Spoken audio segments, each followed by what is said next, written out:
We're going through exercise 6D, and in this video we'll be answering question 4C. Now, as you can tell, we're starting this video a little bit differently. I've zoomed right out and we're looking at our working out for 4A. And as you can see, for 4A we had to factorize our cubic before we could solve it. And the factorizing process took us quite a bit of time, and that's because factorizing a cubic is no easy feat. So if we could ever use a shortcut in terms of factorization, we absolutely should. So with that as a bit of an introduction, let's now zoom in to 4C and learn about a shortcut we can use when we are factorizing. So what we can do here is we can use factorize by grouping. So what we're going to do is we're going to group together our first two terms and then group together our last two terms. And what we're now going to do is take out our common factor from the first two terms, which is going to be x squared, which is then going to leave me with x minus 1. Then we're going to do the same over here. What is my common factor here? Well, I can take out negative 2. And I'm going to be left with x minus 1. Because negative 2 times x is negative 2x, negative 2 times negative 1 is positive 2. And as you can see, by doing that, we now have common factors for both of these. So here, x minus 1 is a factor, x minus 1 is a factor. So now I can take that out.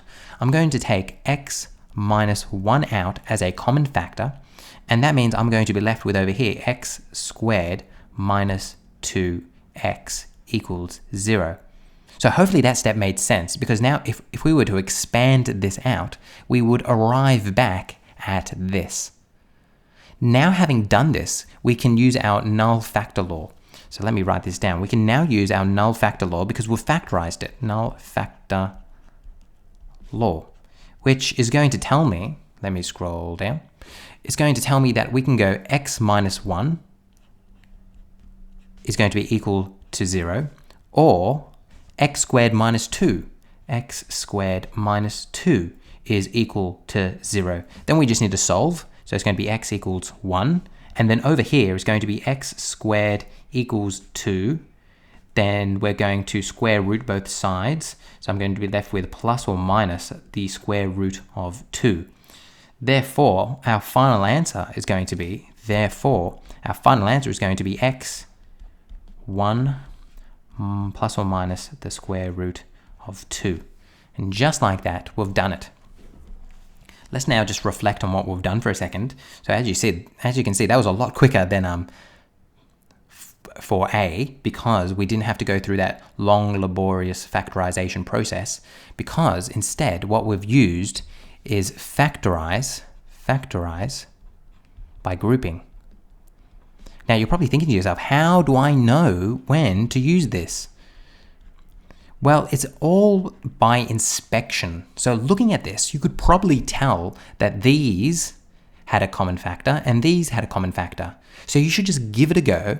And then what you're really after is making sure that at the end you have this scenario in which you end up with two factors which are the same. So x minus 1, which you can then take out. So it is by inspection that you're figuring this out. You're just looking at it and realizing that I have a common factor here and I have a common factor here. And by taking out those common factors, I'm going to wind up in this situation.